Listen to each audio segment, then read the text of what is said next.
Hello, this is the Board of Directors special meeting for the Windham School District. It's Tuesday, July 22nd, 2025. It is now 12:21, and I'm calling the meeting to order. First off, there was correspondence. I'm not quite sure. I'm just going to share kind of information that there was going to be a meeting after the executive board meeting that was had recently regarding funding and challenges around the budget running short due to the things and programs not being provided that were initially going to be provided. However, I've noticed and was informed that there's been a lot of new stuff where Bernie Sanders may have secured a bunch of money for educational funding, and I haven't gotten an update from the executive board yet of how that changes things. But bear with me here while I go in and just verify the date. So the meeting was scheduled for Wednesday, July 30th, 6 p.m., Leland Gray and Zoom. And this would have been the Windham Central SU Executive Committee. And the hope was to have legislators attend. So if there are updates for this board, for this meeting to stay on and move forward, we will communicate that to folks. But as of right now, I'm not sure with some of the news that's come in and maybe possibly not having an update if that has now changed. So that's something that I have via correspondence. We've also had conversations regarding. For you if you want the computer. Oh, thank you, B. Thank you. I'm getting pampered here at the town office. So the meeting will, if the meeting takes place, we will notify you. There's been correspondence regarding the bus, as far as securing a video camera and for recording the bus, or also the opportunity to potentially get a new bus that is much larger.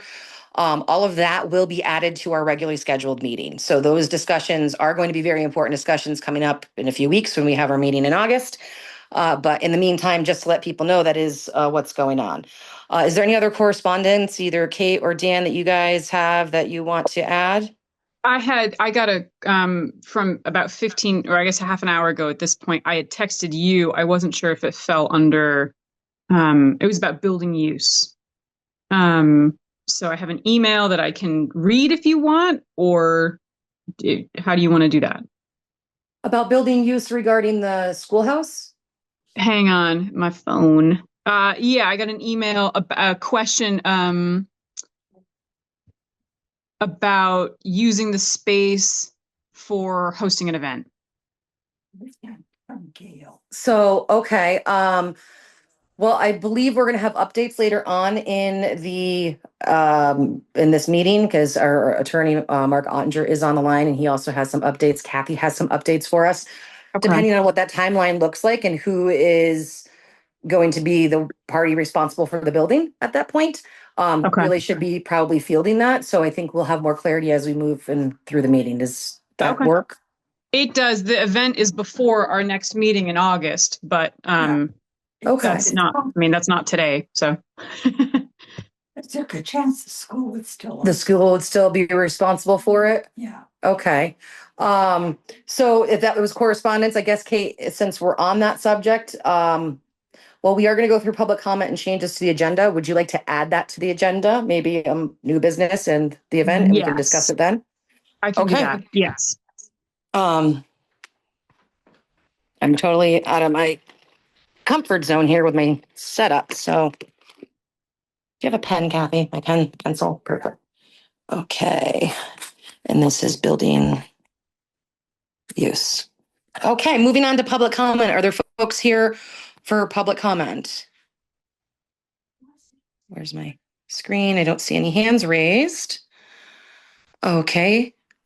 Seeing none. David Sherry had my hand raised. Oh, go ahead, Mr. Sherry.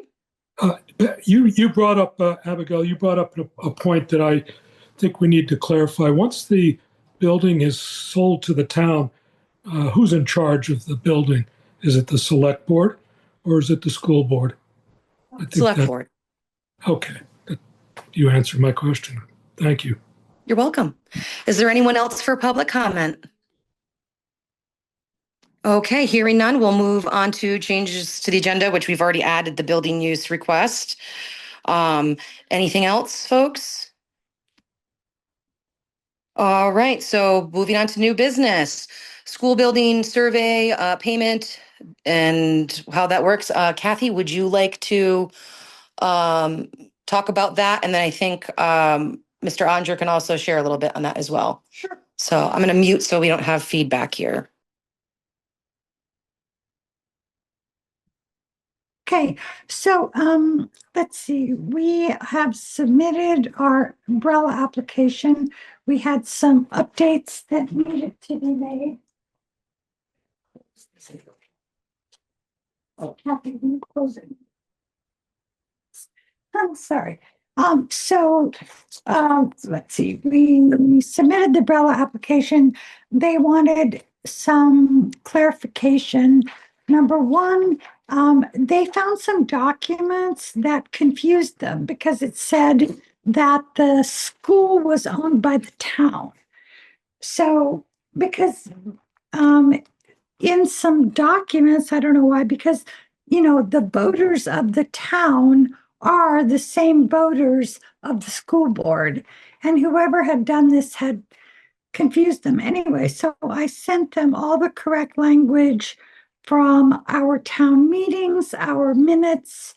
And so Cassie, who's in charge of our umbrella application, forwarded that to their legal department. And I don't think there'll be any problem with it, but they wanted that clarified, that who owns the building, which is the school. And then two, they needed a survey, and three, they needed a schedule of the umbrella application, which we had. So we sent them the umbrella schedule. Then we just had the survey done. So I would assume that we would be in umbrella within 2 weeks. So that would put us, like August 5th or something? I don't know. And then whether there's more work that has to be done on the closing, or whether it's just as soon as we're in the umbrella application, we can close. So in the meantime, there is the survey, and the survey costs $2,652. And we would like the school district, school board, to pay for that survey as the seller of the property, so that we know exactly what we are buying for $1. And that's done. And I think I sent all of you a copy of it. So I think those are the updates. Excellent. Thank you, Kathy. And Mark, did you want to chime in as well? Oh, Abby, you're not, your speaker's not on. Aha. I hear you. I can hear you too. Oh, your volume must be all the way down still, Kathy, from when I was in the room. No, I can only hear you through the walls, but I can't hear you on the Zoom. B will be right in to tell her. No, now it's working. Perfect. So, hi folks, it's Mark Ottinger. I'm in Burlington, attorney for the district. So when we envisioned this sale for $1, we expected a closing on June 30th, midnight on June 30th. And the reason for that was to simplify the accounting process as between the school district, which is a separate entity, a separate municipality from the town, so that it was anticipated and there was some pressure to get it done within that time frame. I prepared a quitclaim deed, which was approved by the town's attorney, Bob Fisher. Once that was approved, we submitted the so-called Vermont property transfer tax return. Let me make the point that there is no transfer tax. It is an exempt transaction, but a tax form has to be filed nonetheless. That stuff was all taken care of in advance of the deadline. I think it was in early June. And but then we learned about this BRELA process. So as I understand BRELA, it is a government funding that would assist essentially in the transfer, and after the phase 1 environmental study was done, I guess a phase 2 was recommended. I was told by Bob Fisher that that could occur before June 30th, and obviously it didn't. My understanding is that, and I was, always concerned about that kind of announcement because I'm wondering, could it be fuel? And I understand that there were gas pumps there at one time. And so, when I think about gas stations with, toxic plumes or what do you call those places? Dry cleaners, that's the worst. But apparently it's none of that. But what Brella wants is that they want to clarify this line because apparently originally the property from which the town offices was created was a bigger property. And it had the school building on one side, and then the town offices, that piece was deeded over at some point more recently. I haven't seen the records on that, but that there was never actually a line created. So Bob Fisher told me this morning that that's what the Brella people want, is they want the survey, and Kathy has alluded to that. It strikes me that this is probably a single straight line, pins on two sides. So the idea of a $3,000 cost seems kind of out of. No, that's not.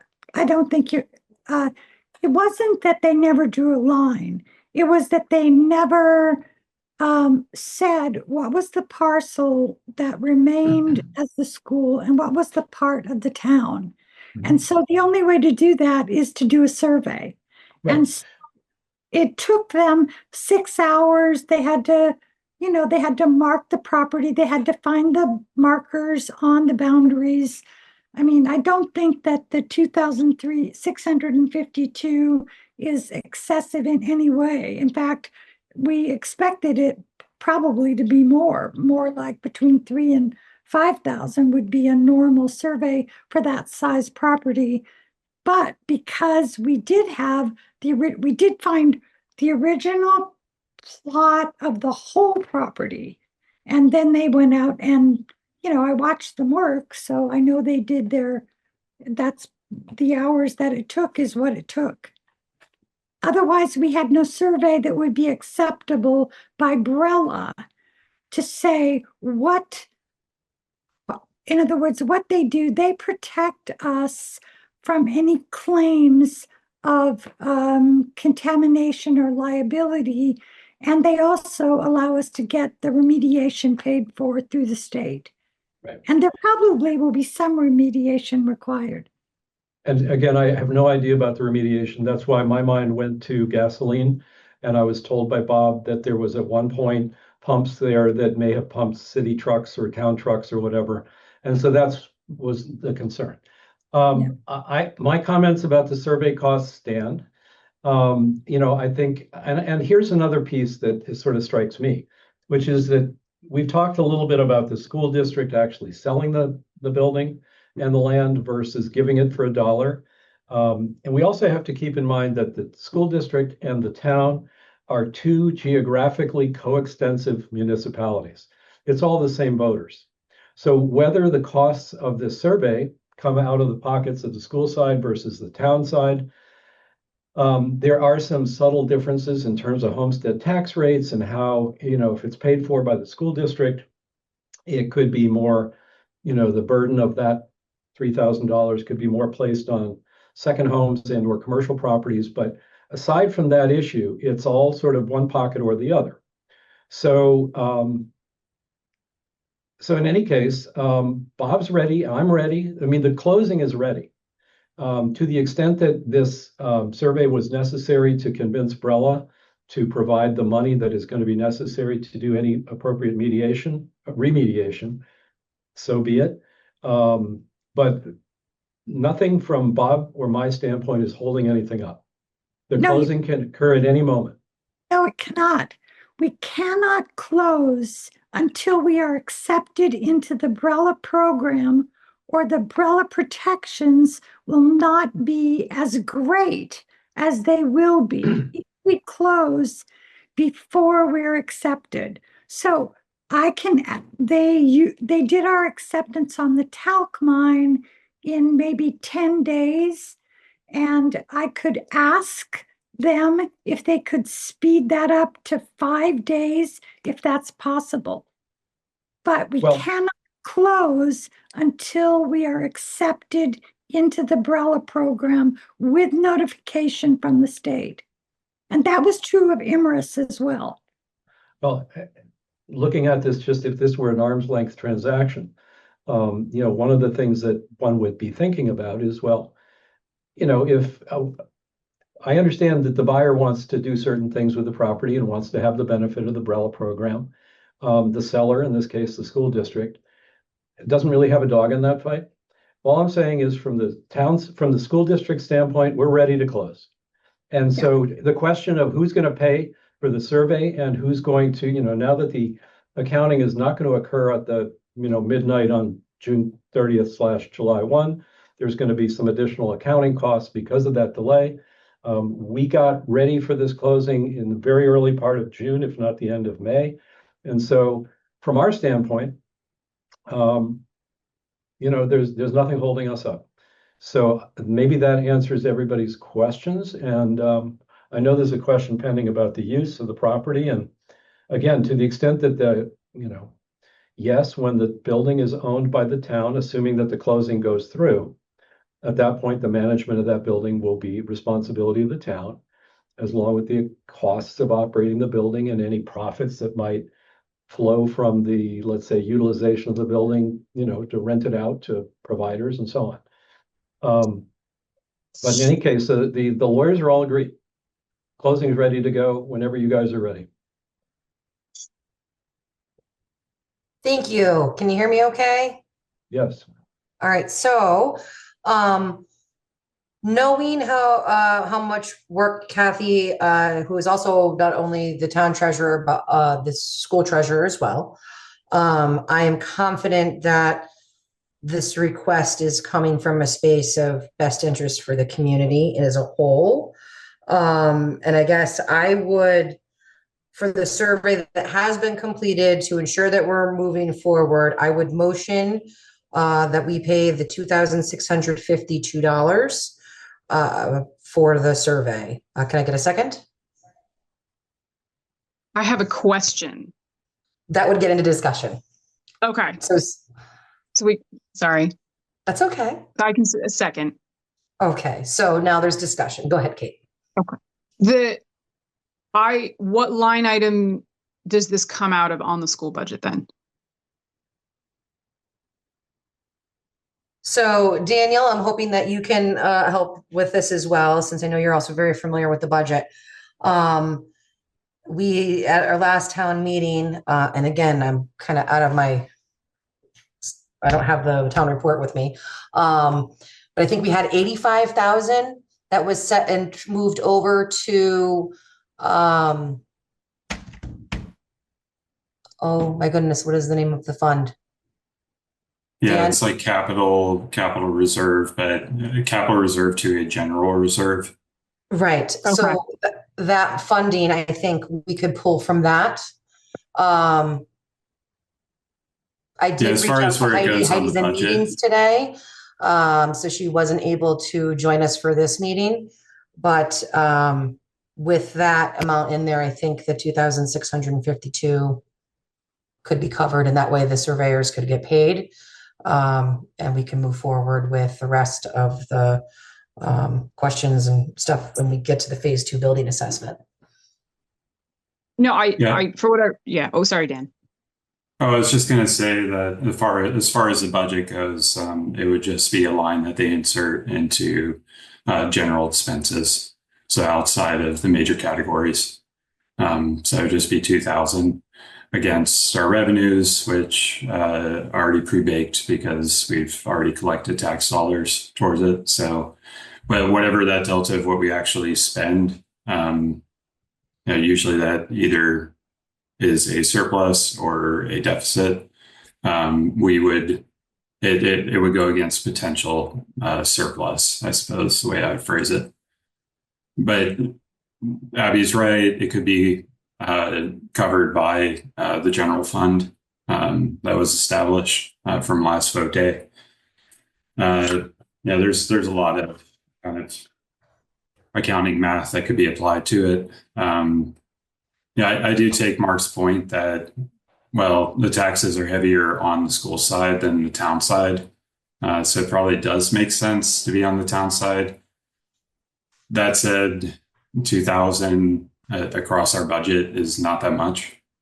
So I don't know if it makes sense to kind of dig our heels into that point when, we can definitely cover it, and tax dollar wise, I mean, it's probably less than a cent. That's I agree in good faith of the town. I'm sure there is a more efficient, improved way to do it slightly, but it's all set to go, and I'd hate to be the reason why we didn't we didn't get it done. Yeah, I'm sure we could convince the town, but at the end of the day, it's not going to be that much delta between the town taxes and school taxes. So yeah, in a perfect world, they would pay for it because it would be less taxes for everyone collectively. But we also just want to get this done. So as long as it's not like 40,000, then yeah, I think. But I do appreciate your points, Mark. No problem.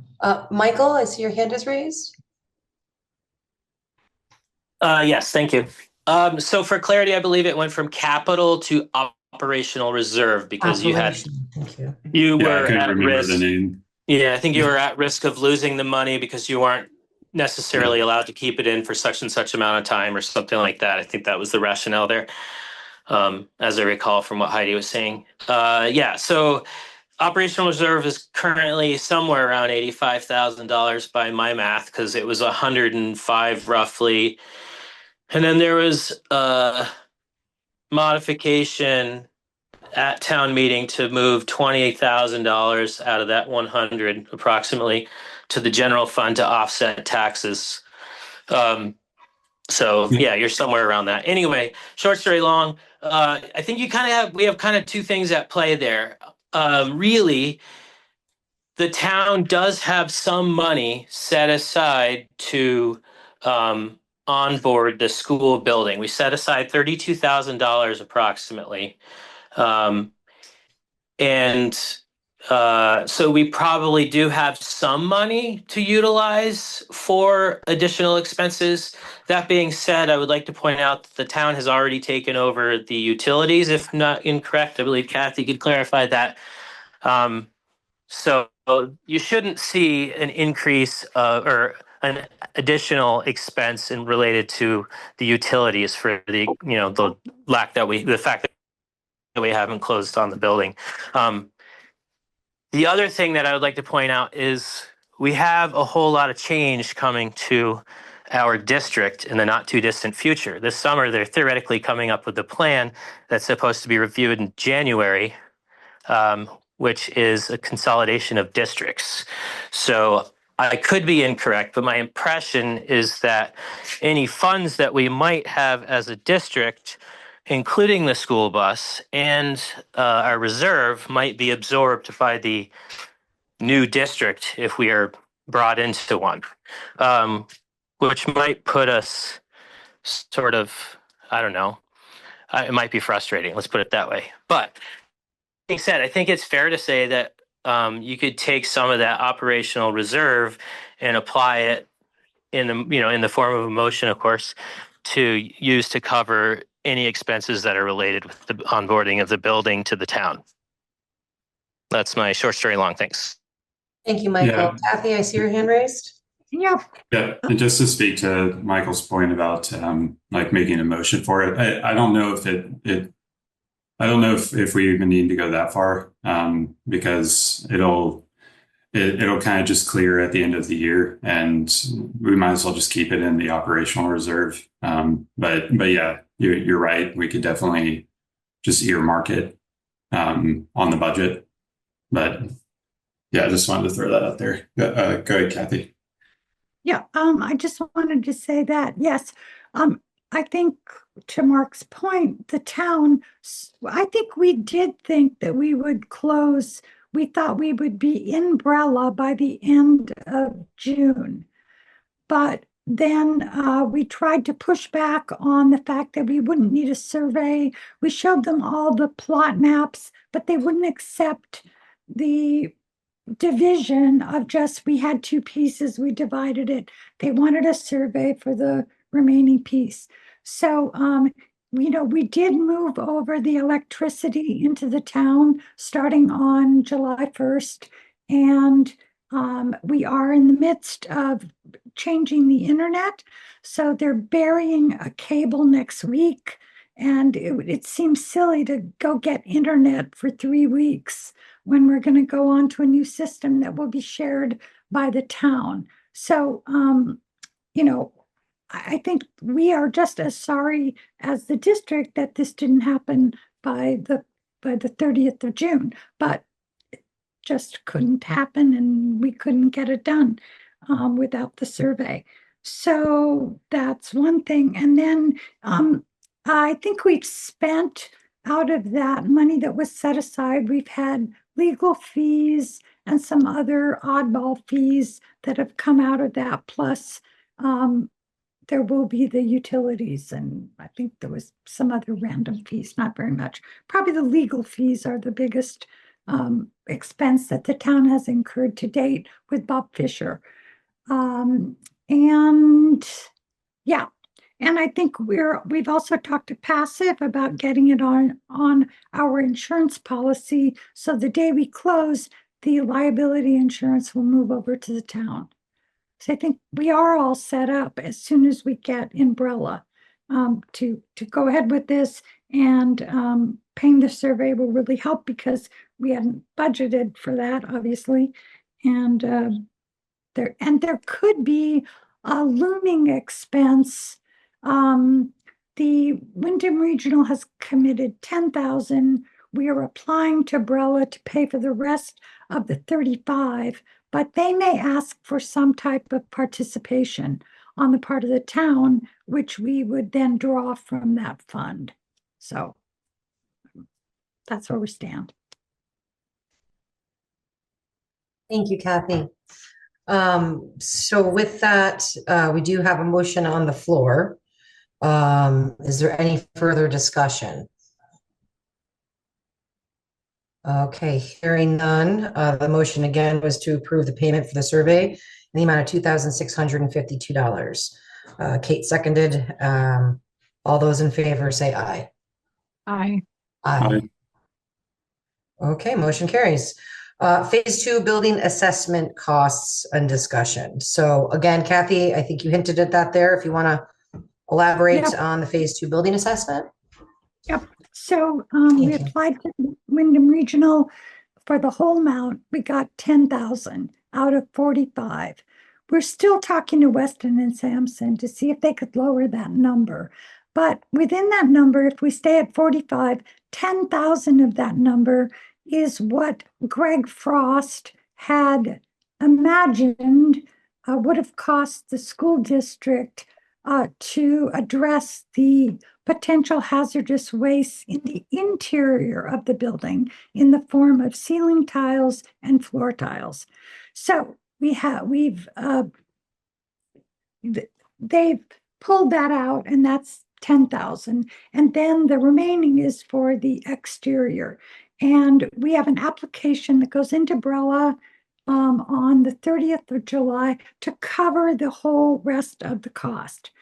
And I talked to them this morning, and they can't tell me whether we'll get it all or we'll get part of it. Sometimes they come back and they want to see some participation on the part of, it would either be you all or us, whatever, the town school. So I can't predict what they're going to say.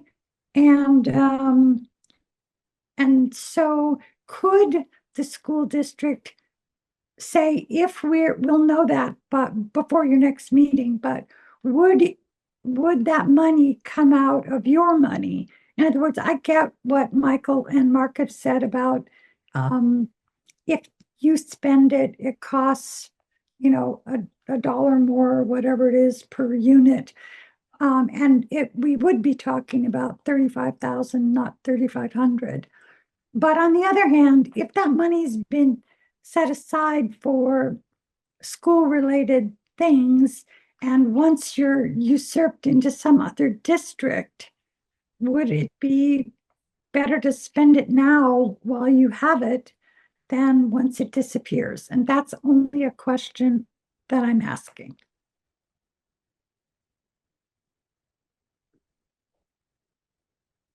Thank you, Kathy. What are your thoughts, Dan, Kate?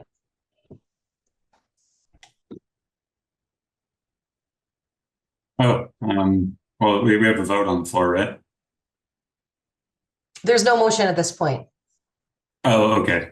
We motioned for the pay for the survey, and that carried, so that piece for the 2,652. But this is, I think more so, in a couple weeks, Kathy, is when our regular scheduled meeting is. So we may know more by then, right? And cost wise, but given that we were already discussing the survey, and this is, there is a lot for us as board members to be paying attention to, as Michael alluded to. There is a chance, there's a task force that's been established. I know Bob has spoken of that in past meetings. And, we don't know the fate of this district and what that's going to look like. The meeting that I had mentioned in the beginning of this meeting with the executive committee that would take place, I think I said on the 30th at 6, that was going to have legislators there so that they could hear our concerns. And one of them, Wendy, I'm going to mess up her name, is on the task force, if I'm not mistaken. So it'd be a wonderful opportunity if there is that meeting where they are invited and attend, for not only our entire board to attend, but for the community too as well. So we'll keep folks posted on that. And I think we can also talk about the phase 2 building assessment on the agenda for the next meeting. Does that sound reasonable to you guys? Was that Wendy Richardson? I think, yes. Okay, thank you. Thank you. So added to the agenda, we had the building use request. Kate, you want to talk a little bit more about that, please? Yeah, I think that's a wise decision. There's so much changing of information. I think it'd be premature until we have a little bit more to go on before we talk about spending that, seems just like a wise choice to pause even just for a couple weeks.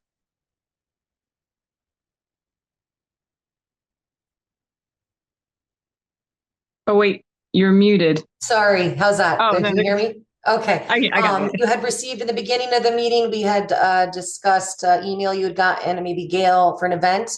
Could you discuss a little bit about that request for us? Yes, I'm pulling it up now. There is, and I only got this email before the meeting, so I didn't have time to, it came in today at 11:30, that on the first Wednesday of August, and I'm a little confused about the wording of it, and I want to clarify with Gail, but on the first Wednesday of August, they'd like to invite some folks to the weekly Historical Society meeting for a potluck.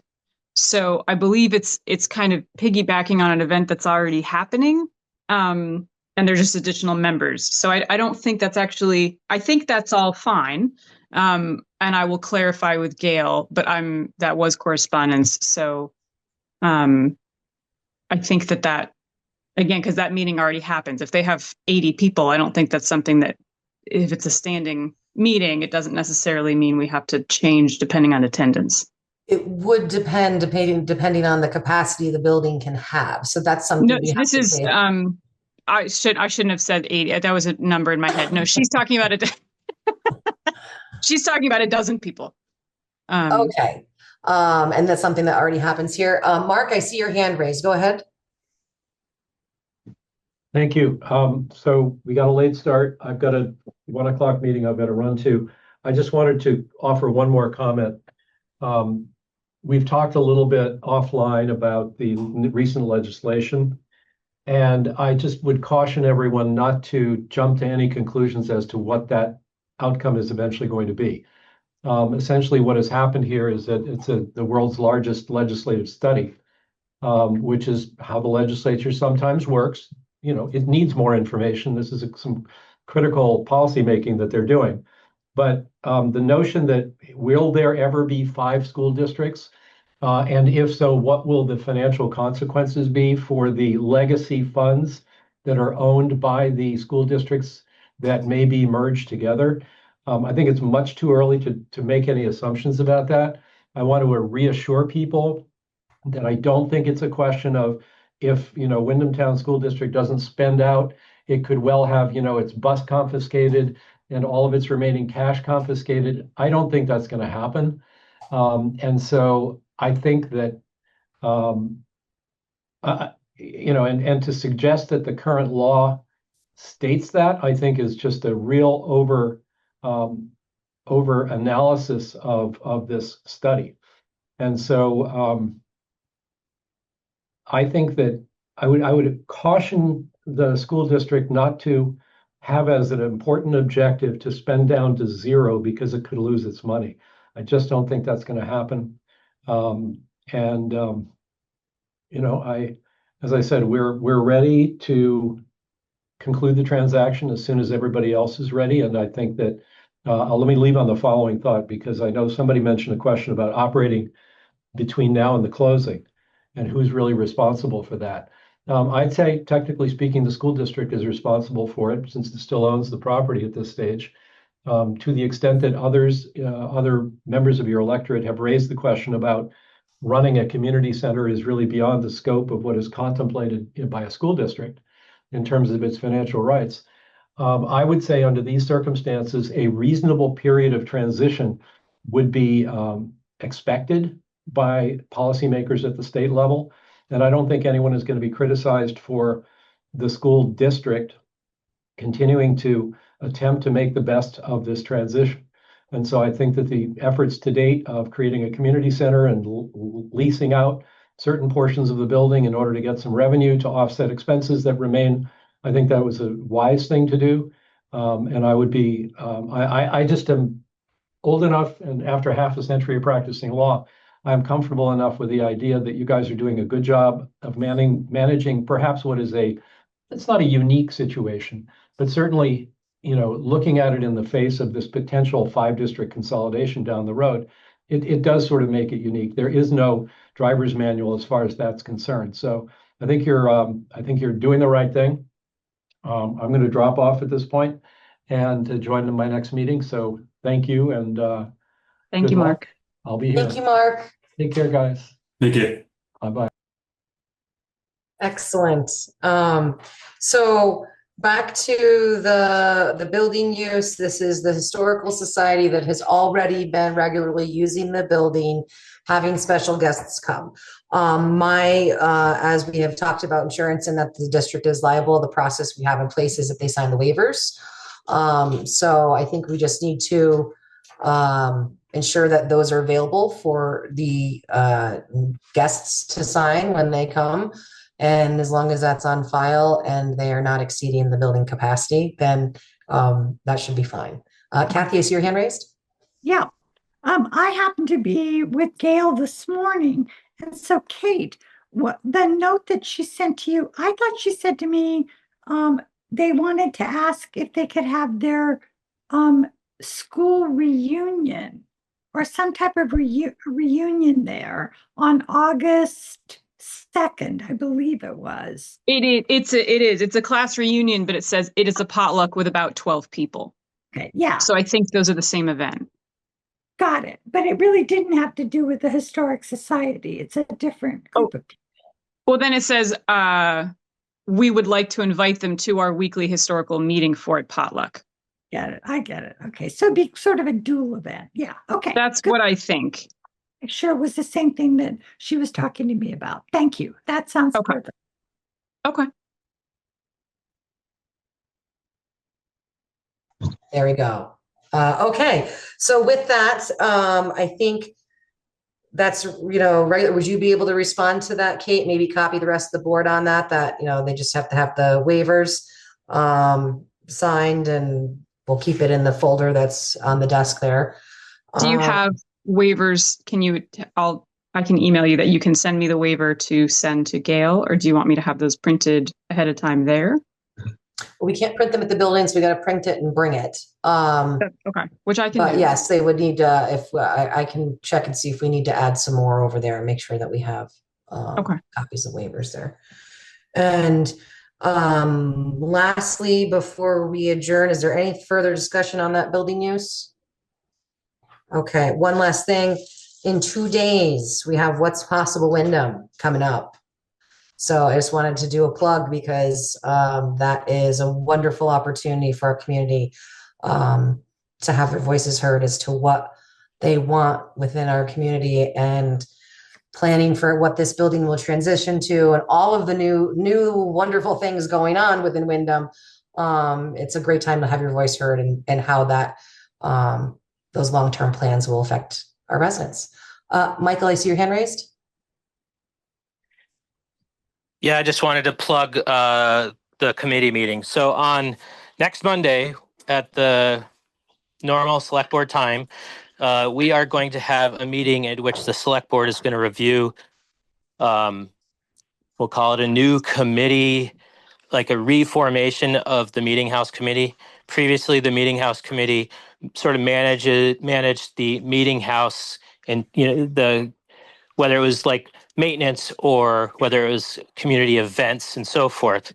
What we are talking about on Monday is sort of a reformation of that committee, with the understanding that we are onboarding several properties in town to include the schoolhouse and the talc mine.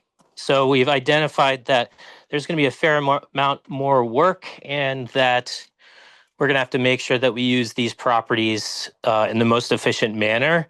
So we're going to effectively expand the Meeting House Committee and break up the responsibilities into 3 subgroups.